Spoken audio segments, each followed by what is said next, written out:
The night the stars came down.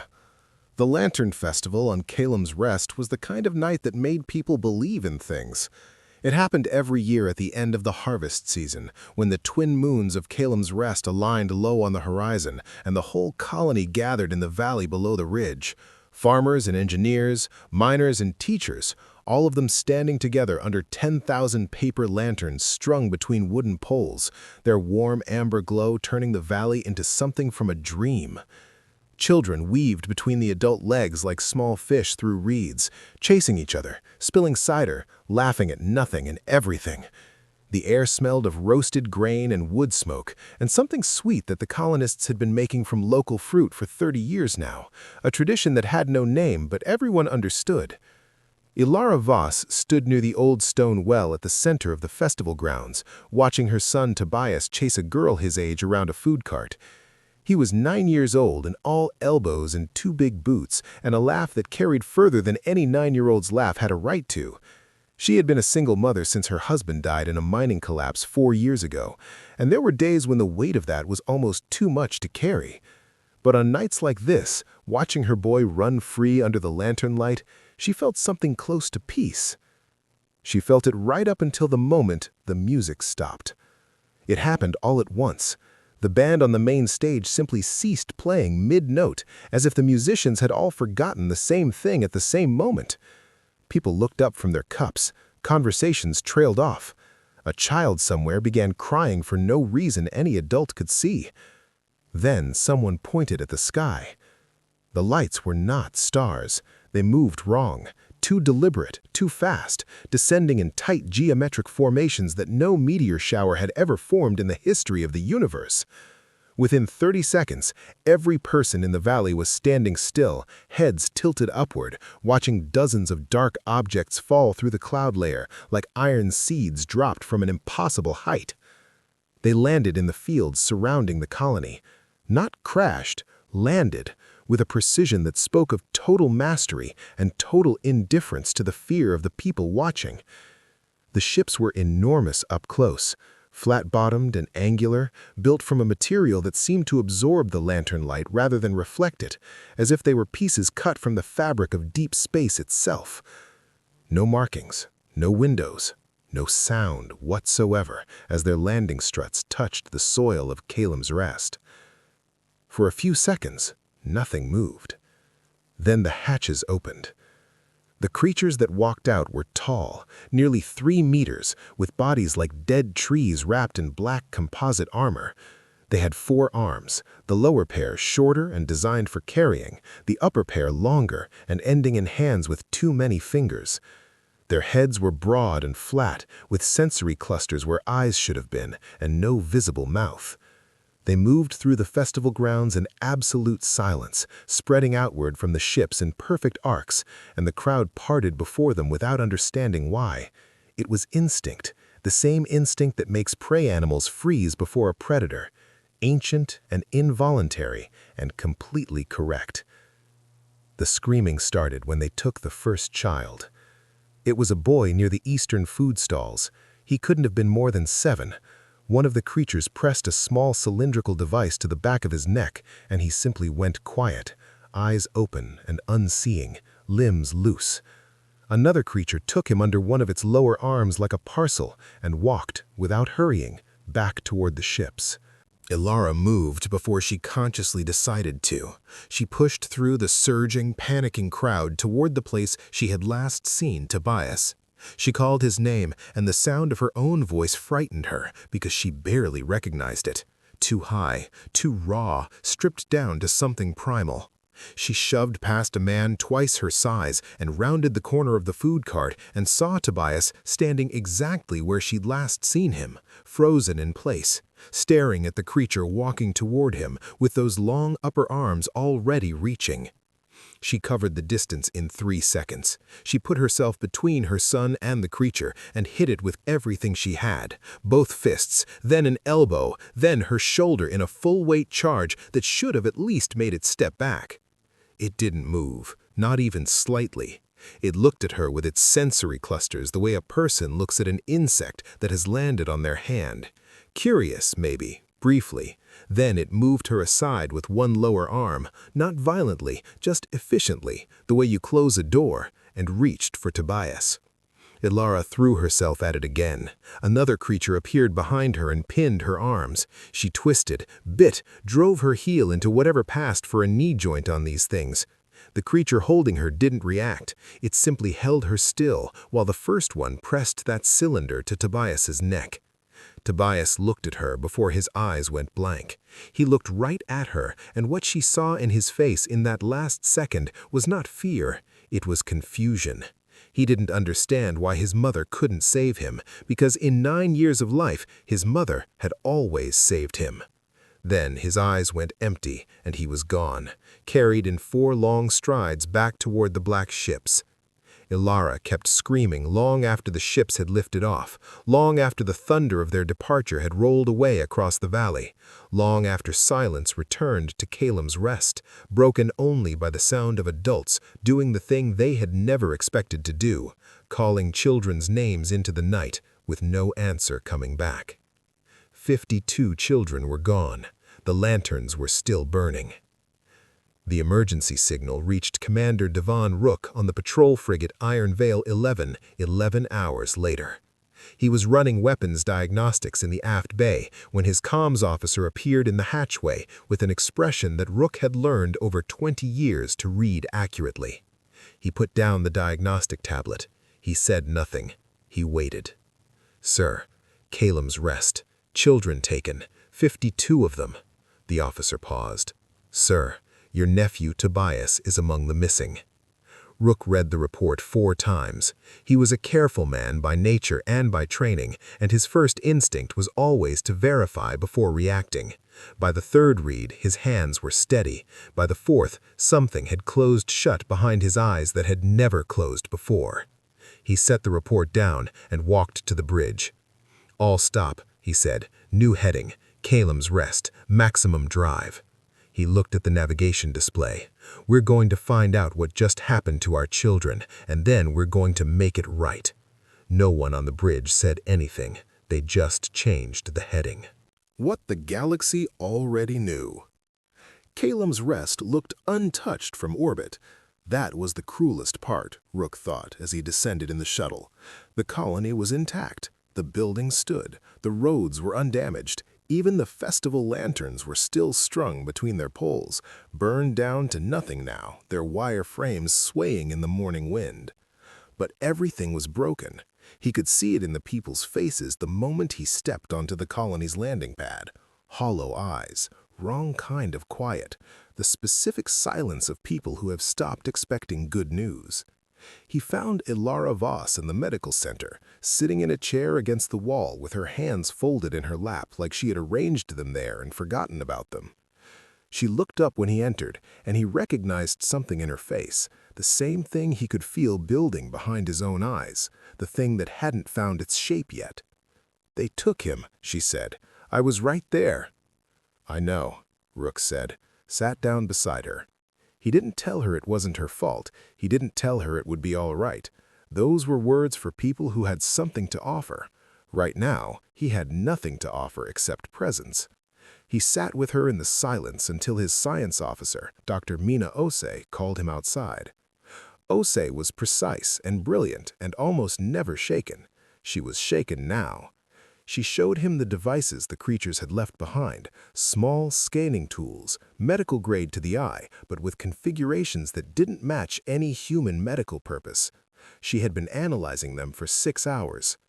They were selecting, she said, not randomly. These things were screening the children for specific biological markers, genetic sequences related to cellular regeneration in adolescent humans. She pulled up the data on her tablet. The ones who took them weren't interested in all children. They were interested in specific children, children whose bodies produce a particular kind of cellular chemistry that diminishes as they mature. She met his eyes. They wanted them young. Rook felt the cold settle in his chest like ballast. His intelligence specialist, Warrant Officer Petra Sund, had spent the same 6 hours pulling everything she could from the Galactic Archive, the vast database maintained by the Galactic Accord, the multi-species governing body that humanity had joined 30 years ago. She found what she was looking for faster than she wanted to. "The Vorkai," she said, spreading the files across the holographic display in the IronVerse briefing room. The image that appeared was of one of the creatures from Caelum's Rest: 4 arms, flat head, sensory clusters. Full name, the Vorkai Conclave. They've been a dominant power in the Orendal cluster for roughly 4,000 years. Technologically, they're several generations ahead of us in most fields. Militarily, they have a fleet that makes ours look like harbor boats. She brought up more files, and they've been doing this for centuries. The room went quiet. The archive has records of 37 species that have reported child abductions matching this profile, 37 over 500 years. Sun's voice was flat, the way voices go flat when the speaker is controlling something that would otherwise escape. "Why?" asked Lieutenant Harn, the ship's tactical officer, a young man who had graduated top of his class and still occasionally believed that institutions worked the way they were supposed to. "Because the Vorkai sit on the security panel," Sun said, "and because every species that has tried to push for accountability was either too small, too isolated, or too afraid." She closed the files. They've never had to answer for any of it, not once. Rook left the briefing room and went directly to the ship's comm station. He opened a channel to the Galactic Accord's regional embassy and reached, after 40 minutes of escalating through automated systems, a senior diplomat named Counselor Veth, a tall, pale green being from the species Nua, with 3 eyes and the practiced calm of someone who managed difficult conversations for a living. Rook laid out everything: the attack on Caelum's Rest, the 52 children, the scanning devices, the Vorkai identification. Counselor Veth listened with visible care and then said the thing that Rook had already known, somewhere in his chest, that she would say. "Commander Rook, the Accord shares your deep concern. What has been described, if substantiated, represents a serious breach of the species autonomy charter. A formal inquiry will be initiated. Given the complexity of interspecies jurisdiction and the need to verify evidence through proper channels, an initial review period of 6 to 8 months would be standard. During that time, we would strongly advise against any unilateral military action, which could—" 6 months, Rook said. Not a question, just the number, placed in the air between them. "At minimum, yes, these processes must—" Rook cut the transmission. He sat alone in the comm room for a moment. He thought about Tobias, his brother's boy, who had his father's laugh and his mother's stubbornness, and a habit of falling asleep mid-sentence during long shuttle rides that Rook had always found privately endearing. He thought about what Dr. Ose had said: cellular regeneration, adolescent humans, they wanted them young. He thought about what 6 months meant. He stood up, he walked back to the bridge. His crew looked at him the way crews look at commanders when they are waiting for the thing that matters to be said. "We are not waiting for the Accord. Petra, what do we have on the Vorkai's movements after the attack? Sund, I need a trail." Sund almost smiled. She had already started pulling it. The Iron Veil was not a warship by classification. It was a patrol frigate, fast, lightly armored, built for presence rather than combat. It had 68 crew and a complement of 40 Marines under Master Sergeant Yale Dross. It was not built to take on an interstellar empire. It left the orbit of Caelum's Rest 12 hours after arrival, chasing a ghost trail of ion signatures through deep space, and it did not look back. The Vorkai were not careless. Rook had expected them to be arrogant, and they were, in the way that all long-dominant species became arrogant, which was to say, they were arrogant about everything except security. Their ships were fast and well-armed, and their communication traffic was encrypted with methods that had taken the Accord's best cryptographers decades to partially decode. It took Petra Sund 4 days. She worked in 18-hour stretches, fueled by stimulant tea and a particular kind of focused rage that Rook recognized as the most productive emotional state a human being could inhabit. On the morning of the fourth day, she appeared on the bridge looking like a person who had not slept since she could remember, and she laid a data chip on the navigation console. "I have them," she said. The children were alive, all 52 of them. The intercepted Vorkai traffic identified them as cargo in transit to a facility called, in translated Vorkai, the Refinement Station, a research complex orbiting a gas giant in a system called Vorath Secundus, deep inside Vorkai conclave space. The transmissions referred to the children not by name or even by species, but by catalog number, and discussed them in the language of material science, yield projections, viability windows, processing schedules. Processing schedules. Rook read the translation 3 times, the way he had read the report from Caelum's Rest. Then he called Yael Dross to the bridge. Dross was not a large woman, but she occupied space in a way that larger people often didn't. She was 41 years old, with a broken nose that had healed slightly wrong, and the habit of absolute stillness when she was thinking. She had served in 3 actual engagements and 4 peacekeeping deployments, and had never, in Rook's experience, been anything other than exactly what she was, a soldier who had decided what mattered and organized her entire existence around it. He showed her the translations. She read them without changing expression. "Processing schedules," she repeated. "Yes. How long do we have?" "Based on the timestamps and our current position, 22 days before the first scheduled procedure. If we push the drive hard, we can be in Vorath Secundus in 11. Dross looked at the star map. She looked at the readout of the Iron Veil's armament. She looked at the intelligence on the refinement station, a facility ringed by defense platforms and with 6 Vorkai warships on regular patrol. "1 frigate," she said. "1 frigate," Rook confirmed. She was quiet for a moment. Then, "Tell me the station's layout, and we'll find the way in." They were 4 days out from Vorath Secundus when they encountered the Accord again, this time not through a comm screen, but in person, as a heavy diplomatic cruiser dropped out of jump ahead of them and signaled for a meeting. The ship belonged to a species called the Thorel, longtime members of the Accord, and had carried an envoy named Ambassador Oshra, a being with 4 arms of its own, Rook noticed, though the similarity to the Vorkai ended there. Oshra was small and covered in fine silver fur, with dark, intelligent eyes, and the manner of someone who had spent their life believing in process. They met in the Iron Veil's small briefing room. Oshra brought 2 aides and a great deal of diplomatic paperwork. "Commander Rook, the Galactic Accord has been monitoring your ship's movements with considerable concern. You are on a heading that will take you directly into Vorkai sovereign space. The Accord must formally urge you to reverse course. The inquiry into the Caelum's Rest incident has been opened. Progress is being made." "What progress?" Rook asked.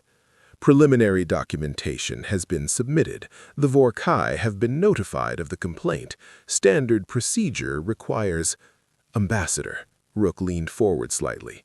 "The children are in a facility called the Refinement Station. They are cataloged by number. They have processing schedules. The first scheduled procedure is 18 days. If you want to tell me what the Accord's paperwork will accomplish in 18 days, I am genuinely interested." Oshra's silver fur shifted. "Commander Rook, I understand the urgency you feel." "No," Rook said, not unkindly. "You don't. And that's not an accusation. You haven't been where I've been. You haven't sat across from a mother who watched her son be taken because she wasn't strong enough to stop it. You haven't read the processing schedules." He stood. "The Accord has known about the Vorkai's collection operations for 500 years. 37 species have filed reports. No action was taken. Those 37 species, their children, they're in a database now. We call them historical incidents. I looked at Oshra steadily. Tobias Voss is 9 years old. He likes astronomy and bad jokes and falling asleep on long rides. He is not going to become a historical incident. Oshra was quiet for a long moment. The aides looked at their tables. If you proceed, he said finally, you will be in violation of the species autonomy protocols. The Accord cannot guarantee your protection. We're not asking for protection, Dross said from the corner. It was the first time she had spoken. We're asking to stay out of the way. Oshra left an hour later. Rook watched the diplomatic cruiser jump away and felt, strangely, nothing. Not guilt, not defiance, just clarity. The kind that comes only when all the secondary questions have been answered and only the main one remains. He went to find Ilara Voss, who had refused to be left behind on Caelum's Rest and was currently occupying a bunk in the crew quarters with the focused patience of someone who had decided to be useful or invisible, whichever was needed. He found her in the medical bay helping Dr. Osei inventory supplies. "We have a location," he said. 11 days. She stopped what she was doing and looked at him. "Are they alive?" "They're alive." She closed her eyes for a moment. Then, when she opened them, something had changed in them, something from hollow to bright and hard, like someone had lit a fire in a lantern. "Tell me what I can do," she said. There was a lot she could do, it turned out. She had spent 4 years managing a mining operation on Caelum's Rest, which meant she understood structural engineering, pressure systems, environmental controls, and the very specific art of moving large equipment through confined spaces quickly and without killing anyone. Dr. Osei put her to work immediately, helping design the medical extraction protocol, how to safely disconnect children from whatever the Vorkai had attached them to, as fast as possible with the minimum equipment a Marine squad could carry. Yale Dross spent those 10 days doing something that looked from the outside like standing still.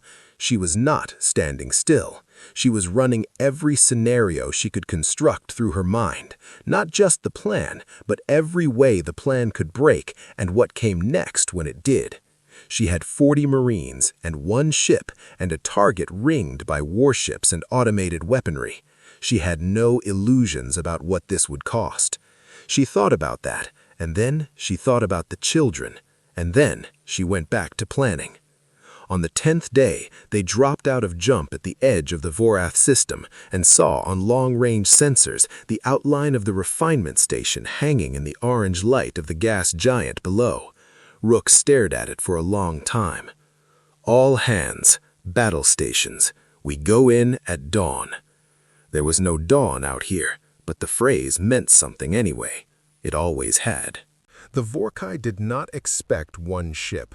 That was the first advantage, and Rook had been counting on it for 11 days. The Vorkai Conclave had patrolled these borders for centuries without serious challenge. They had the complacency that comes from being the most dangerous thing in the room for so long that the concept of threat had become theoretical.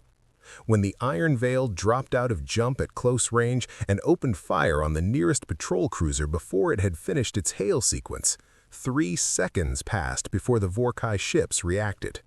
3 seconds is a long time. The Iron Veil took the first patrol cruiser out of the engagement in those 3 seconds and was already moving before the remaining 5 Vorkai ships understood what was happening. Rook fought his ship the way a person fights when they have nothing to lose and everything to win. Not recklessly, but without hesitation, which is a different thing. Every decision immediate, every calculation running hot. The Iron Veil was not faster than the Vorkai ships, it was not better armed, but the crew of the Iron Veil had been told in precise clinical language what was happening to children inside that station. They fought with a quality that weapons catalogs don't list and combat simulations don't train for. They fought like people for whom losing was not an option they had agreed to. The boarding shuttle left the Iron Veil's bay 9 minutes into the engagement, moving low and fast along the station's unlit side. Dross was first aboard, which was the only place she was ever going to be. 40 Marines in sealed combat armor, moving in absolute silence through the docking collar they had cut through the station's outer hull in under 4 minutes. The interior of the refinement station was dim and very cold. The corridors were designed for Vorkai physiology: tall ceilings, minimal lighting in the spectrum humans used, surfaces covered with smooth, angular markings that Ase had identified as directional notation. Dross read them the way she'd been briefed, moving toward the station's core with her squad spreading wide to cover every junction. The Vorkai guards were not expecting a boarding action. The first group they encountered was a 4-being security patrol that had its attention turned outward toward the battle raging outside the hull rather than inward. The iron veil hit them before they could raise an alarm. The second group was larger and ready, and the corridor filled with the blue pulse light of Vorkai weapons and the white-hot return fire of human sidearms. Dross took a hit to her left arm in that corridor. The Vorkai pulse weapon burned through the armor's outer layer and left a wound that would need serious attention later. She noted it, filed it somewhere that wasn't now, and kept moving.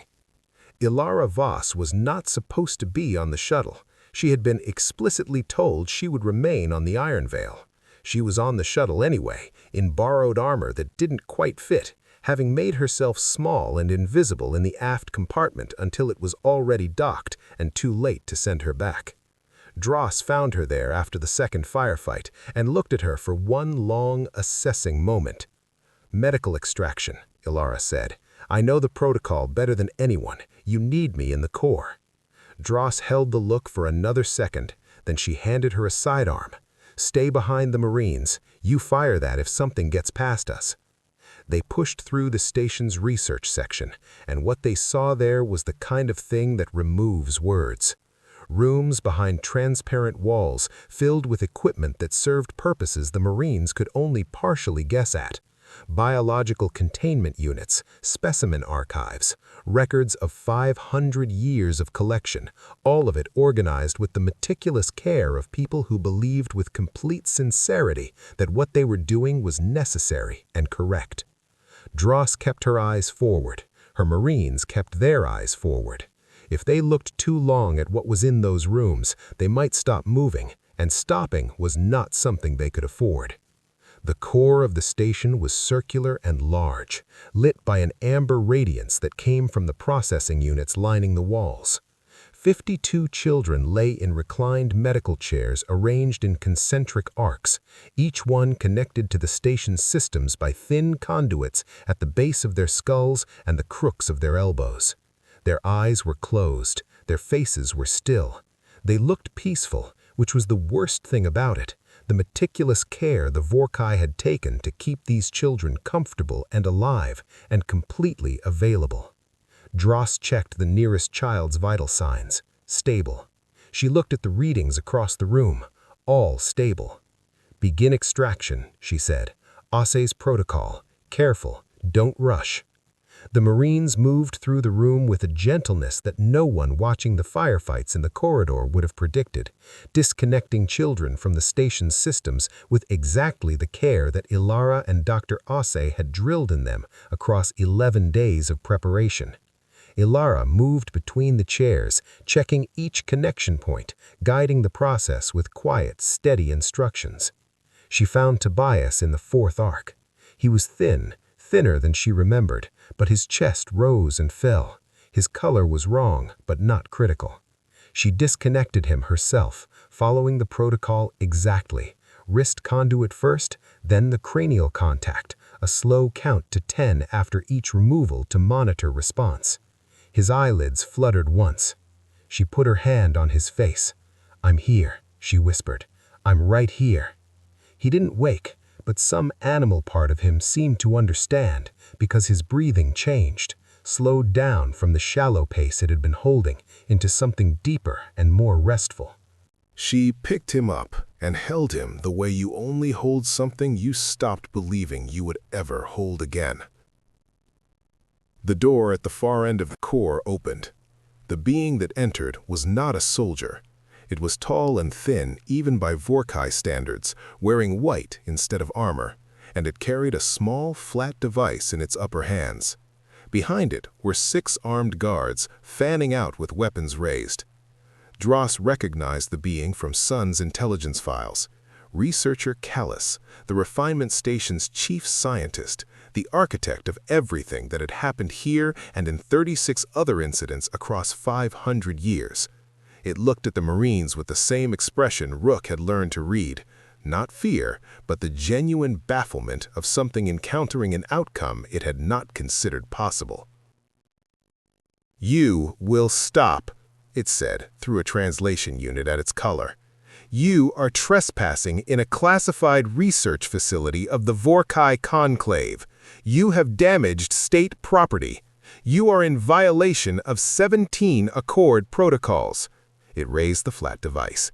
"This terminal connects to the station's biological support systems. If I enter the termination sequence, every subject in this room dies within 40 seconds. The bafflement was gone now, replaced by something steadier and uglier. "Release my facility. Surrender your weapons, or I will exercise that option." Dross stood still. She looked at Caelum. She looked at the device. She looked at the guards' weapons, and she calculated the angles, the distances, the time between a finger moving and a round crossing a room. She had been running these calculations her whole career. She was very good at them. "You know what your mistake is?" she said. Her voice was completely level. "You studied the species you took from. You have files on all of us, biological data, physiological data, psychological profiles." She took one step forward. "But you only ever studied us as subjects. You never studied us as soldiers." Caelus's sensory clusters tracked her movement. Its finger tightened on the device. Dross drew and fired in a single motion that lasted less than half a second. The round crossed the room and struck the device at the exact point she had been looking at since Caelum first raised it. The device exploded into fragments. 2 more rounds followed in the next half-second, one for the guard on the far left who was the fastest, one for the guard on the near right who had the best angle. Then her Marines were moving, flooding the room with fire, and the fight lasted 11 seconds. When it was over, Caelum was on the floor with a wound to the upper shoulder, serious but not fatal. The guards were down, not all of them dead. Dross had not given orders to kill what didn't need killing. She walked to Caelum and looked down at it.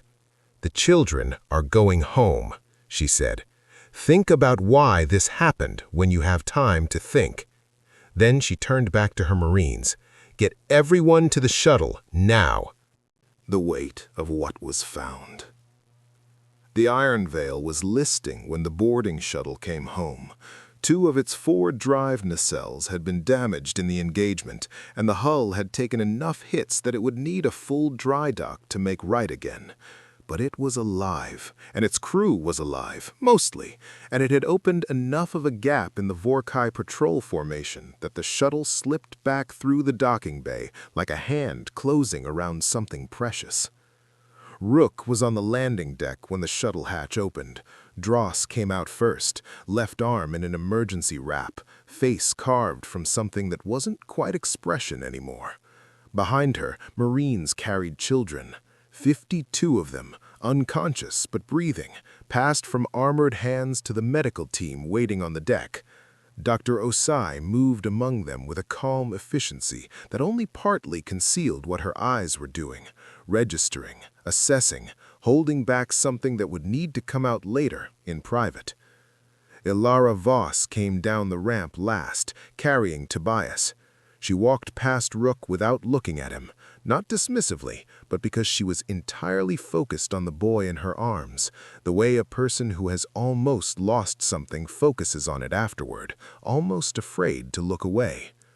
Rook watched her go and felt the tight thing in his chest perform an operation that was half grief and half something he had no word for. "Casualties?" he asked Dross. 3 wounded, none critical." She paused. "We got lucky in places we shouldn't have been lucky." "We got good," Rook said. "That too." The children began waking over the next several hours, one by one, in the warmth of the Iron Vale's medical bay, blinking at human faces and hearing human voices and doing the complicated internal work of understanding that they were safe. Some cried, some lay quiet and stared at the ceiling, some asked for their parents with a directness that bypassed every other question. The medical team answered every question truthfully, warmly, and without pretending that everything was fine, only that it was getting better. Tobias woke with his mother's hand in his. He looked at her for a long moment. He said, "Mom." She said, "Hi, baby." And neither of them said anything else for a while, which was the right call. While the children recovered, Petra Sund was working on something else entirely. The data system they had accessed in the station's core was vast, centuries of records, all of it indexed and cross-referenced with the methodical care of an institution that had never imagined needing to hide what it was doing, because it had never imagined being challenged. Sund had pulled everything she could access in the time they had. She was still sorting through it now, and what she was finding grew worse the deeper she went. 37 species formally documented, but the station's own records showed 49. 12 of those species had no surviving population large enough to file an accord complaint. Several had no surviving population at all. She brought this to Rook quietly, the way you bring news that needs to be handled carefully. He read through the files. He read them all the way through, which took most of a night. By morning, he knew two things with absolute certainty. The first was that the Vorkai conclave could not be allowed to continue. The second was that one frigate, 52 rescued children, and a manifest of horrors recovered from a research station was not the end of this story. It was the beginning of it. He sent a message to Earth. The message he sent was not diplomatic. It was not formatted under any protocol. It was a commander's report, stripped to its bones. What had happened on Caelum's rest, what had been done to the children, what had been found in the records of the refinement station, and what it meant. He attached Sund's full data pool, every file, every record, every processing schedule and catalog number and research projection. He sent it to Earth Command, to every major human news service, to the Accord's public record system, and to the diplomatic channels of every species he had contact information for. Then he sat back and waited. He did not wait long. The response from Earth came in 6 hours, not from a diplomat, not from a committee, from the United Earth Defense Council in session, which meant every member, emergent, convened. The message was brief. It contained 3 things: confirmation that the transmission had been received and verified, notification that the full content was being disseminated to every human government and media platform in existence, and a single question: Commander Rook, what do you need? He thought about that for a moment. He thought about 37 species, 49 species, and the ones that had no survivors to file complaints. He thought about researcher Callis on the floor of the refinement station, looking up with bafflement that was only starting to become understanding. He thought about the Galactic Accord's 6 to 8 month inquiry timeline. He sent back 4 words: everything you can spare.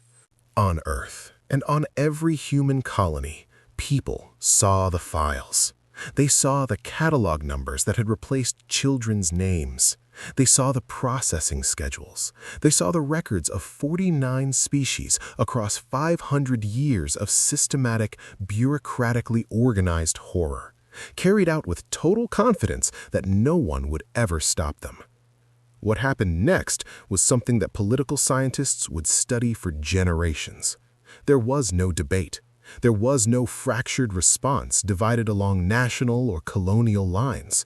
For the first time in recorded human history, the response was not complicated by competing interests or political calculation. It was simple, it was unanimous, and it was volcanic. Every human shipyard went to continuous operation. Every reserve fleet was activated. Recruitment stations on 37 worlds ran out of forms. People arrived in lines that stretched around buildings and stood in rain and heat and waited for hours, not because they had been drafted, not because they had calculated that this was strategically advantageous, but because they had seen what was in those files, and they had made a decision. Ambassador Nadia Ferris, humanity's senior Accord representative, addressed the Electic Accord in a session that was, for the first time in its history, completely silent from the moment she began speaking. For 500 years, she said, this body received reports, 37 official complaints from 37 species describing the same pattern of abduction, exploitation, and murder. This body investigated none of them. This body issued warnings against unilateral action. This body counseled patience and process while children were taken from festivals and birthday parties and ordinary afternoons and processed in facilities that called them specimens. She looked around the chamber. Humanity has now seen those records, all of them, and humanity has made a decision that I am here to formally communicate. She paused. We are not asking the Accord for permission. We are not requesting an expedited review process. We are ending the Vorkai Conclave's ability to harm any child of any species, permanently, and we are doing it now. You may join us. You may stand aside. You may protest formally, but nothing in this chamber will slow what is already moving. She stepped away from the podium. Counselor Veth started to speak. Two other Accord representatives rose to object, citing protocols and precedents and galactic law. Ambassador Oshra, the silver-furred Thorel envoy who had urged Rook to turn back 11 days ago, stood up. The chamber went quiet again. The Thorel Compact, Oshra said slowly, has its own records. 40 years ago, 3 Thorel children were taken from a settlement on our third moon. The Accord inquiry was opened. It is still open. Oshra's voice was measured and precise and carried the weight of something that had been held in a long time. We stand with humanity. 4 more species rose, then 7. Then the chamber was in motion, and Counselor Veth sat down, and the Accord's 6 to 8 month timeline became something that was never mentioned again. The fleet that left human space 3 weeks later was the largest military force humanity had ever assembled. It was also not entirely human. 11 species contributed ships. Some contributed only 1 or 2 vessels, gestures more than force, but they were there, flying alongside the human warships in formations that had never existed before. The galaxy was watching with new eyes, and some of those eyes had decided that watching was no longer enough. Rook did not lead the fleet. That job went to Admiral Seo, a woman with 30 years of deep space command experience and a reputation for the kind of strategic thinking that won wars rather than just battles. Rook was offered a position in the fleet's command structure. He declined. He had somewhere else to be. He flew the Iron Veil, patched and limping but operational, back to Caelum's Rest, carrying 52 children home. The colony was waiting for them, the entire colony, every person, standing in the valley where the festival had been, in the daylight this time, under a clear sky with no strange lights in it. The landing pads were surrounded with people who had been there since morning, waiting. Not waving flags or making noise, just standing together, the way people stand when something has been taken and returned. The children came down the ramp one by one, moving slowly, some on their own, some carried, some holding hands with the Marines who had carried them out of the darkness, and the parents moved through the crowd to meet them. And the things that happened when they found each other were private and enormous and exactly what they should have been. Tobias walked down the ramp on his own feet, which he had insisted on in a way that left no room for argument and was entirely his father's stubbornness rather than his mother's calmness. Elara was waiting at the bottom. He walked into her arms and she folded around him like the world finally completing a sentence. Rook stood at the top of the ramp and watched. He had brought them home. All of them. Every single one. He had promised Ilara he would on the Iron Veil's deck in those first bleak hours, before he had any idea whether it was a promise he could keep. He made it anyway. Because some promises exist not because you know you can fulfill them, but because the alternative, not making them, not trying, is not something you can live with. He looked at the sky over Caelum's Rest, clear and blue and full of nothing threatening, just the light of a quiet star falling on a valley full of reunited families. Out there, the fleet was moving toward the Vorkai conclave. Out there, the reckoning was in motion. Not revenge, not genocide, but consequence. The thing that had been withheld for 49 species across 500 years, finally arriving. Out there, for the first time in centuries, something that had operated without fear was learning what fear felt like. Rook stayed until everyone had come down the ramp. Then he walked down himself, into the noise and the light and the specific sound of a valley full of children who were home. The galaxy had learned something today, something that had been true for as long as human beings had existed, long before they had ships or reached the stars or sat in chambers with alien diplomats debating protocols. You could push humanity. You could threaten it. You could make it hurt in ways it hadn't imagined. You could take its territory, its resources, its sense of safety, its belief that the universe was fair. Humans would endure all of it, would adapt and rebuild and carry on with the grim determination of a species that had never known easy. But if you reached into the light of one of their festivals and took their children, if you put a catalog number where a name should be and a processing schedule where a future should be, you would learn something about humanity that no database in any archive in the galaxy had ever managed to fully record. You would learn that there is no distance too great, no fleet too powerful, no protocol too ancient, no authority too established. You would learn that they will come for you, every single one of them, and they will not stop. Not ever. Not for anything. Not until every last child is home. The reckoning arrives. High Commander Vreth had ruled the Vorkai Conclave's military for 31 years, and in that time he had made a particular study of weakness. It was, in his view, the most important subject in the universe. Weakness was what you exploited in others. Weakness was what you eliminated in yourself. The Conclave had been built on this principle, refined over 4,000 years into something so embedded in Vorkai culture that it was no longer even considered a philosophy. It was simply the nature of reality. He was reviewing patrol reports in his command center when the deep-range sensors registered the incoming fleet. The scope of it took a moment to process, not because the technology was wrong, but because what it showed did not fit in any category of thing he had prepared for. He had prepared for a punitive strike, perhaps a dozen human warships, enough to make a diplomatic point before retreating to demand negotiations. He had prepared talking points for those negotiations. The Conclave had legal representation at the Accord. There were precedents. There were processes. He looked at the sensor display. Hundreds of ships, not all human. Formation discipline suggesting coordinated command. Approach vector that said in the language all military minds speak regardless of species, "We are not here to negotiate." Vreth sent out a challenge broadcast, standard Conclave military protocol. Identify yourself, state your intent, await response.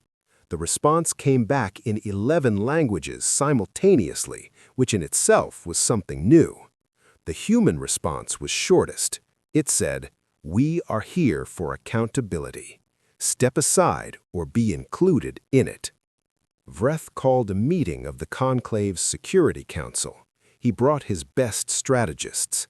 They mapped the fleet's composition and capabilities. They ran engagement projections. They considered calling on Accord allies, and then remembered that several of those allies had ships in the incoming formation. The meeting lasted 2 hours. When it ended, one of the strategists, a senior officer named Caelum, who had served longer than anyone else in the room, spoke the sentence that no one else was prepared to say. "We cannot win this. Not this engagement. Not against this." Vreth looked at the display again. He thought about the refinement station, which had gone dark 8 days ago. He thought about the data files that had been transmitted across the galaxy. He thought about 49 species and the ones that had been reduced below the threshold of complaint. He had never thought about them with any emotion except satisfaction. They were outcomes, necessary, correct, carefully managed outcomes. He tried to think about them now with the kind of weight that the incoming fleet clearly assigned to them. He tried to imagine what it felt like to be on the other side of it, to receive the catalog number instead of assign it. He found he could not do it. The machinery wasn't there. 500 years of certainty had replaced the capacity for it. He began drafting a ceasefire proposal. The Conclave's civilian population did not wait for Vreth's proposal. They had seen the fleet on their own sensors, and they had seen, because the data files had propagated everywhere by design, what was in the refinement station's records. The Vorkai public had been told for generations that the collection operations were classified and necessary and conducted humanely in service of the Conclave's survival. Most of them had believed it with the comfortable half-knowledge of people who suspect something but had been provided with a framework that makes suspicion unnecessary. The full records removed the framework. The Conclave's streets were not empty when the human fleet entered the outer system. They were full of Vorkai citizens who had come outside because waiting inside alone with what they had seen was no longer bearable. They gathered in the open spaces of their cities, and they looked at the shapes moving in the sky above them, and they did the complicated, agonizing work of a civilization beginning to understand what it had been. It was Vreth's second-in-command, Admiral Sora, who made the actual decision. She was younger than Vreth, and she had a daughter, and she had read the files, and those things in combination produced a clarity that 31 years of command ideology could not override. She broadcast to the incoming fleet without Vreth's authorization, and what she said was not a ceasefire proposal. It was a surrender, unconditional, with a list of named individuals she was prepared to hand over for trial, starting with Vreth himself. The fleet stopped at the outer marker of the Vorkai home system. Admiral Seo took the surrender, formally and correctly, without humiliation and without theater. She was a precise woman who understood that the thing being built here would outlast any moment of triumph, and she treated the moment accordingly. The individual on the list who took longest to locate was researcher Caelum, currently in a medical facility recovering from the wounds taken at the refinement station. When Accord representatives went to collect them, Caelum was sitting up in the medical bed, reading through the data files that had gone public, its own files, its own records, its own careful documentation of 500 years of work, with an expression that had no Vorkai name because the Vorkai had never needed a word for what Caelum was feeling. Understanding. The late, terrible, irrevocable kind.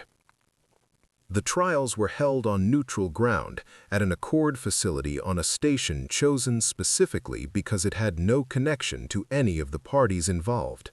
They were conducted according to new laws that the Accord had passed unanimously in emergency session, laws proposed originally by Ambassador Oshra, backed by humanity, and supported by 11 other species who had finally found the moment to put what they believed on record. Every child of every species is protected. Any attack on children constitutes an attack on the community of all species. Any perpetrator will be brought before unified justice. The trials lasted 4 months. The evidence was exhaustive and largely provided by the Vorkai's own records, which were nothing if not thorough. The verdicts came down on a Tuesday that was Tuesday on Earth, afternoon on Caelum's rest, and some other unmarked moment in the indifferent schedule of the universe. Guilty, every one of them.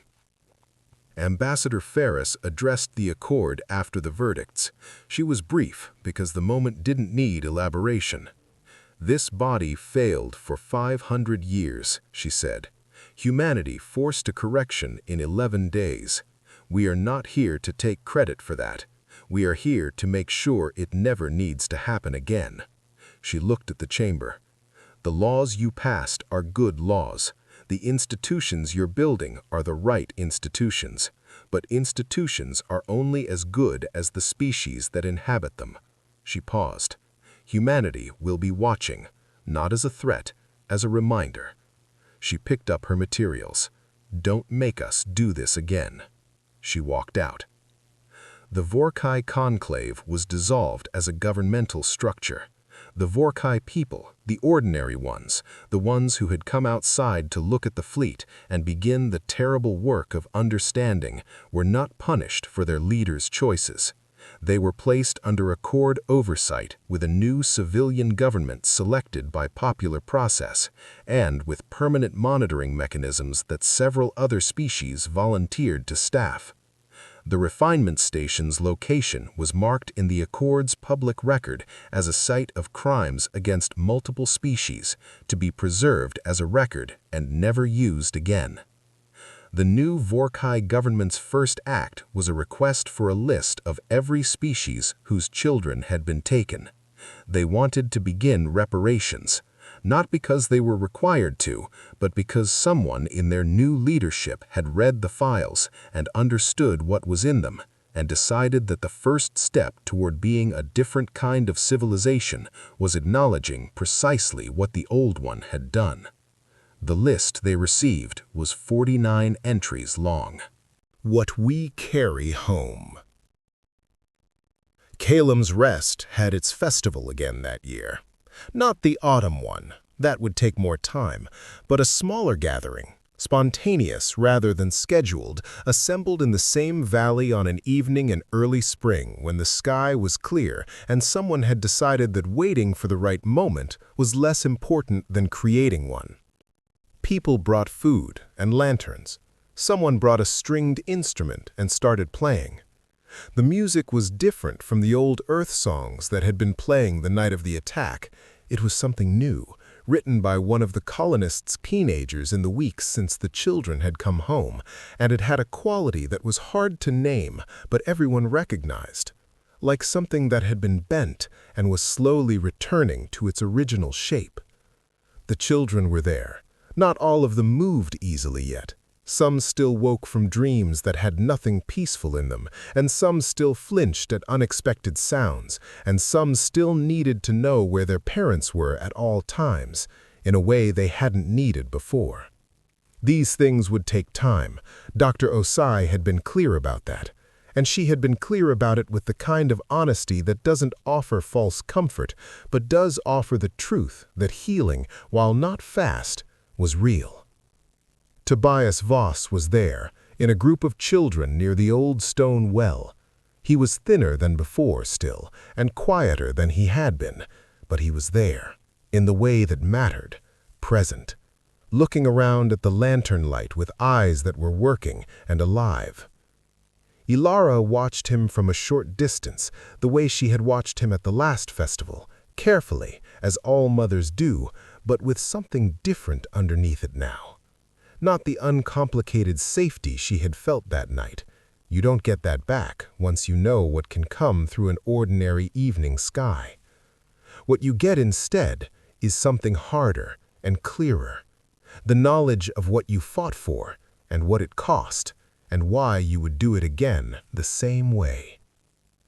She was sitting beside Rook on a bench near the edge of the gathering when Tobias detached from the group and walked toward them. He stood in front of Rook with the directness of a child who had decided to say a thing and was going to say it. "You told me it was you," he said. that came for us. It was a lot of people, a whole ship, a lot of Marines, your mother. Tobias took this in. But you started it. Someone had to. The boy nodded, the way children nod when they're processing something that is going to take years to fully understand, but they want to acknowledge that the processing has begun. Then he said, "Were you scared?" Rook looked at him for a moment. He could have said no, the easy armored thing. He said, "Yes." "But you came anyway." That's what scared means when it matters. It means you're going anyway. Tobias looked at him for another moment. Then he went back to his friends. He stopped once halfway there and turned back. "Thank you, Commander Rook," he said with the formal precision of a child being deliberately more grown up than usual. Rook watched him go. He didn't say anything, because there wasn't anything to say that would have been equal to the moment. He just watched the boy rejoin his friends in the lantern light, alive and home and carrying something he hadn't carried before. Not just the weight of what had happened to him, but the knowledge, which would stay with him for the rest of his life, that when something came through the sky and reached for him, people had come after it. All the way to the edge of known space, with one ship and 40 Marines, and no guarantee of anything, except that they were going. He would carry that. They all would. Every child who had been in the refinement station, every parent who had stood in that valley calling names into the dark. It would be part of them. The way formative things become part of people, not as a wound exactly, but as a weight that becomes familiar, that you learn to carry until one day you realize it has changed you into the shape that was necessary. Dross sat down on the other side of Rook, her left arm in a proper medical wrap now. She looked out at the gathering with the expression she always had in quiet moments. Not relaxed, exactly, but at rest. "What happens now?" she asked. "For us?" Rook said. "For all of it." He thought about Admiral Seo's fleet returning to human space. He thought about the 11 species that had flown alongside them, and the Accord's new laws, and the Vorkai's new government beginning the long work of becoming something different. He thought about the 49 species on the list. The ones who were afraid, he said, are less afraid. The ones who thought there were no consequences are learning otherwise. He looked at the lanterns above the valley.